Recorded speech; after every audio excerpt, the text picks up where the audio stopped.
I've resurrected Vegas, spirit intact.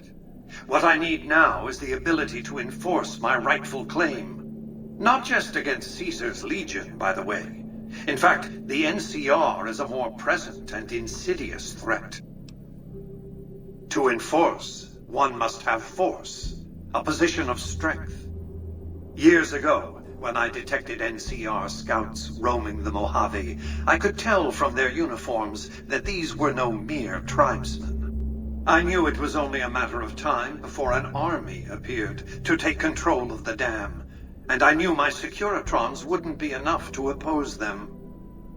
And so I recruited the 3 families. Vegas belongs to me because I mustered enough strength to bring the NCR to the bargaining table.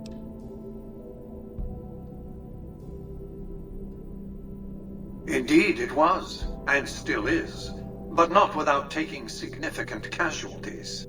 Would Kimball and Oliver have traded the lives of hundreds of soldiers for absolute control of Hoover Dam? Oh, yes. They weren't afraid of me. They were afraid of Caesar, that attacking me would leave them vulnerable to a Legion offensive. And so they negotiated, not out of the kindness of their hearts, as they try to make it seem, because the calculus of power left no other choice. NCR forces were permitted to occupy Hoover Dam and establish a military base at McCarran Airport. Well, it used to be one. They recognized my sovereignty over the Vegas Strip and agreed to supply electricity and water once their engineers repaired the dam.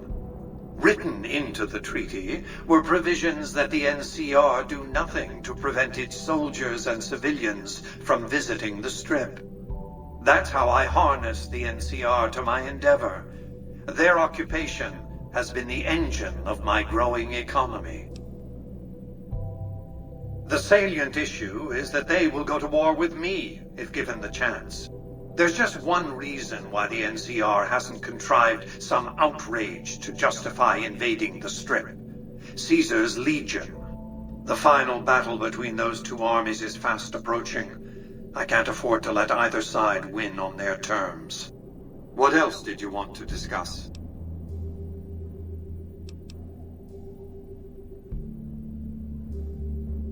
New Vegas is more than a city. It's the remedy to mankind's derailment. The city's economy is a blast furnace in which can be forged the steel of a new rail line running straight to a new horizon. What is the NCR? A society of people desperate to experience comfort, ease, luxury. A society of customers. With all that money pouring in? Give me 20 years and I'll reignite the high technology development sectors. 50 years and I'll have people in orbit. 100 years and my colony ships will be heading for the stars to search for planets unpolluted by the wrath and folly of a bygone generation. I prefer the term autocrat. I would rule as a chief executive. I would not answer to a board of directors or any other entity. Nothing to impede progress. If you want to see the fate of democracies, look out the windows. My judgment. I have no interest in abusing others, just as I have no interest in legislating or otherwise dictating what people do in their private time. Nor have I any interest in being worshipped as some kind of machine god messiah. I am impervious to such corrupting ambitions. But autocracy? Firm control in the hands of a technological and economic visionary? Yes, that Vegas shall have. What else did you want to discuss? I care because he is a known quantity, not the man so much as the political context he inhabits. Kimball rose to prominence as the hero of the Mojave when he led a campaign of reprisals against tribals who dared to attack NCR citizens. Ordering the occupation of Hoover Dam was his first act of office. As water and electricity flowed to NCR cities, his popularity soared. Conversely, his failure to annex the Mojave these 7 years and the immense costs of occupying a foreign land have eroded his popular support. Kimball's entire political career is inextricably bound up with the NCR's occupation of the Mojave. It's his war. If I compel the NCR to retreat, Kimball will be the sacrifice offered to the gods so decent NCR citizens can get on with their lives.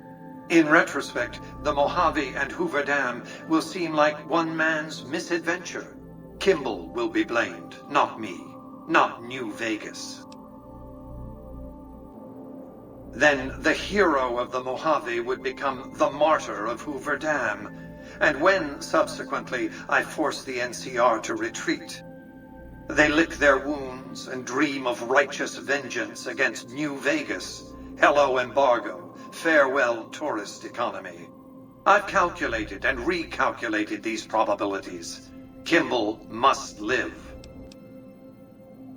It was a place of splendor.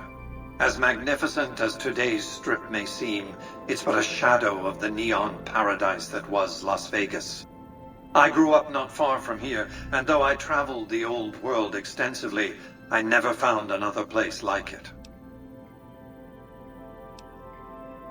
By 2065, I deemed it a mathematical certainty that an atomic war would devastate the Earth within 15 years. Every projection I ran confirmed it.